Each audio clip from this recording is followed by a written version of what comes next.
कहते हैं रंगे हुए सियार ज्यादा दिनों तक रंगे नहीं रह पाते हैं। क्या कुछ ऐसा ही हो रहा है? चाइना के दोस्त ब्राजील ने अब चाइना के खिलाफ एक बड़ा कदम उठा लिया है, तो वहीं दूसरी तरफ जर्मनी भारत के सामने इस वक्त क्यों बहुत ही ज्यादा नरम रवैये में बात कर रहा है और चाहता है कि भारत पार्टनर बना ले। जियोपॉलिटिक्स में बहुत कुछ चल रहा है, हमेशा की तरह जानने को मिलेगा बहुत कुछ। आइए जानते हैं इन खबरों को विस्तार से। सबसे पहली बात ये है कि इस वक्त सिप्री की एक रिपोर्ट आई, स्क्रीन पर आप देख सकते हैं कि भारत हथियारों का सबसे बड़ा खरीदार है। इसी बीच जर्मनी ने संकेत दिए हैं कि वो भारत के साथ अपनी सैन्य भागीदारी को हाई लेवल पर ले जाना चाहता है। यानी जर्मनी ने संकेत दिए हैं कि वो भारत के साथ डिफेंस पार्टनरशिप को नेक्स्ट लेवल पर ले जाना चाहता है। लेकिन क्या ये संभव है?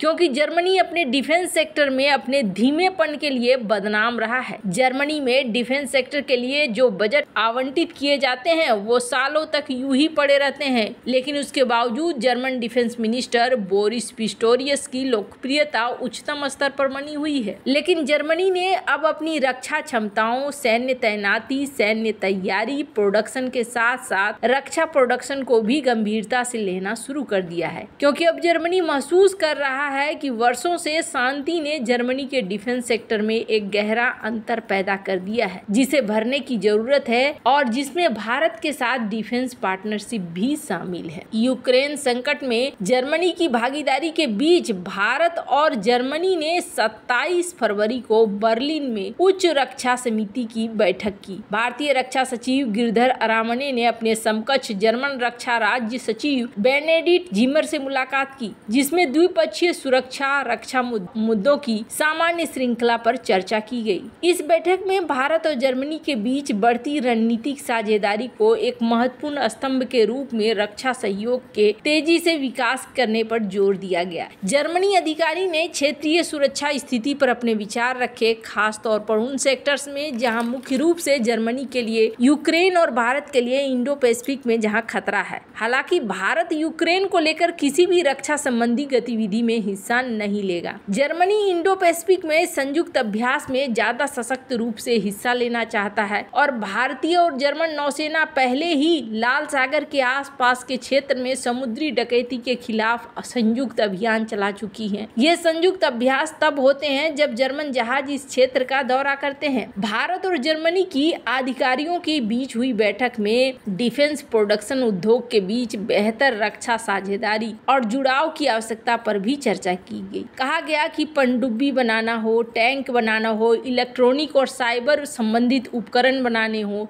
तो इसके लिए हम आपस में बात कर सकते हैं। हालांकि फरवरी 2023 में प्रधानमंत्री मोदी और जर्मन चांसलर स्कोल्ज के बीच हुए शिखर सम्मेलन के बाद भारत और जर्मनी के बीच रक्षा जुड़ाव धीमा हो गया था। लेकिन 2023 के मिडिल में जर्मन रक्षा मंत्री बोरिस पिस्टोरियस के भारत यात्रा ने सुस्ती को फिर से रफ्तार दी। भारत जर्मनी सैन्य सहयोग उपसमूह की 16वीं बैठक दिसंबर की शुरुआत में आयोजित की गई। MCFG मुख्यालय एकीकृत रक्षा कर्मचारी और जर्मन सशस्त्र बलों के अंतर्राष्ट्रीय सहयोग विभाग के बीच नियमित रूप से जुड़ने की बात भी कही गई। अब जर्मनी के राजदूत ने हाल ही में एक भारतीय न्यूज़पेपर को इंटरव्यू दिया और इस इंटरव्यू में भारत और जर्मनी के बीच रणनीतिक सहयोग के उन पहलुओं की तरफ ध्यान देने की बात कही जिस पर अभी तक ध्यान नहीं गया है। जर्मन राजदूत का संदेश था कि जर्मनी अब रणनीतिक रक्षा सहयोग बढ़ाने पर ज्यादा ध्यान केंद्र कर रहा है, जो 3 आयामी होंगे, यानी ज्यादा से ज्यादा सैन्य अभ्यास, रक्षा उपकरणों की बिक्री में तेजी,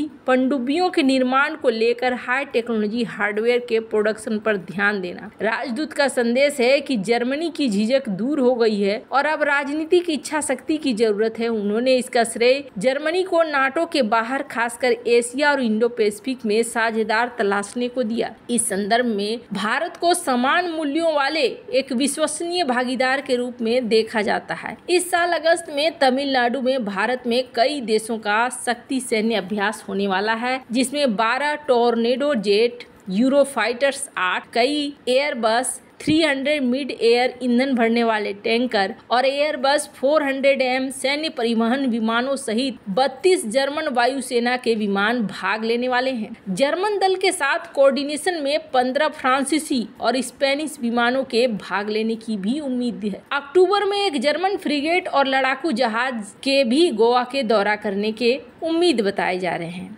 ऐसे अभियानों में वो आमतौर पर अदन की खाड़ी, अरब सागर, बंगाल की खाड़ी के आसपास, दक्षिण चीन सागर, इंडो पैसिफिक में भारतीय जहाजों के साथ युद्धाभ्यास होगा। जर्मनी अब स्पष्ट रूप से इंडो पैसिफिक में भारत, जापान, ऑस्ट्रेलिया जैसे देशों के लिए अपना अंतर संचालनीयता बढ़ाना चाहता है। फ्रांस इस क्वाड प्लस दृष्टिकोण का पालन कर रहा है और जर्मनी भी इसका पालन करने के लिए तैयार है। वहीं जहां रक्षा उत्पादन का सवाल है तो भारत के 6 एडवांस स्टील्थ डीजल इलेक्ट्रिक पनडुब्बियों के निर्माण प्रोजेक्ट में जर्मनी ने वापस से दिलचस्पी दिखा दी है। अब वे एक स्पेनिश डिफेंस कंपनी के साथ कंपटीशन में है, लेकिन बोरिस ने 2023 में भारत का दौरा किया तो थिसेन ग्रुप मरीन सिस्टम्स ने मंझगांव डॉकयार्ड के साथ एक प्रोडक्शन सहयोग समझौते पर हस्ताक्षर किया है। हालांकि कुछ भारतीय विश्लेषकों का मानना है कि जर्मन का उत्साह वास्तविक है, लेकिन क्या उनके पास भारत में इसे आगे बढ़ाने की सही रणनीति है? उनका मानना है कि उनकी पनडुब्बियां स्पेनिश पनडुब्बियों से बेहतर हैं, लेकिन भारत में टेक्नोलॉजी के अलावा प्रोडक्शन की लागत और उनके निर्माण की गति भी मायने रखती है। निश्चित तौर पर जर्मनी की तुलना फ्रांस से की जाती है, जो वर्तमान में भारत का सबसे मजबूत और विश्वसनीय डिफेंस पार्टनर बन चुका है। लेकिन जर्मनी के इतिहास को देखते हुए भारत का विश्वास जीतना उसके लिए मुश्किल होगा और जर्मनी ने हालिया समय में कोई बड़ा डिफेंस समझौता भी नहीं किया है। लिहाजा जर्मनी को फिर से भारत का विश्वास जीतने की जरूरत होगी, तभी जाकर वो फ्रांस जैसा विश्वसनीय डिफेंस पार्टनर बन पाएगा। खैर, जहां एक तरफ ये सब कुछ हो रहा है, वहीं दूसरी तरफ अचानक से ब्राजील ने पलटी क्यों मारी है? वैसे तो स्क्रीन पर आप आर्टिकल देख सकते हैं। चाइना और ब्राजील के बीच में दोस्ती काफी लंबे समय से चलता आया है। ग्लोबल टाइम्स का एक आर्टिकल देखिए, फरवरी महीने का ये आर्टिकल है, जिस आर्टिकल में कहा गया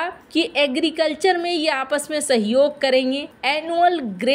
एनुअल जो इनका अनाजों का लेन देन है वो भी काफी रिकॉर्ड में बढ़ रहा है। तो वहीं दूसरी तरफ एक और आर्टिकल देख सकते हैं जिसमें कहा गया कि चाइना और ब्राजील अपने म्यूचुअल वीजा के सहयोग को और भी ज्यादा बढ़ाएंगे। कुल मिलाकर कहें तो ब्राजील और चाइना के बीच में रिश्ते ठीक ठाक ही थे, पर अचानक से ब्राजील ने एंटी डंपिंग जांच बिठा दिया है। जैसे जैसे ब्राजील में देखा जा रहा है कि बहुत ज़्यादा चीज़ें खरीदी जा रही हैं, मार्केट में ज़्यादा चीज़ें आ रही हैं, वैसे ही यहाँ पर ब्राजील ने अब इस पर जांच की टीम बिठाते हुए अब इसको देखना शुरू कर दिया है कि आगे आखिरकार हो क्या रहा है, जिसकी वजह से उनके मार्केट में डंप हो रही हैं चीज़ें। अब यहाँ कहा जा रहा है कि अगर जांच सही होता है तो यहाँ ब्राजील हो सकता है एक्शन ले चाइना के ऊपर। वैसे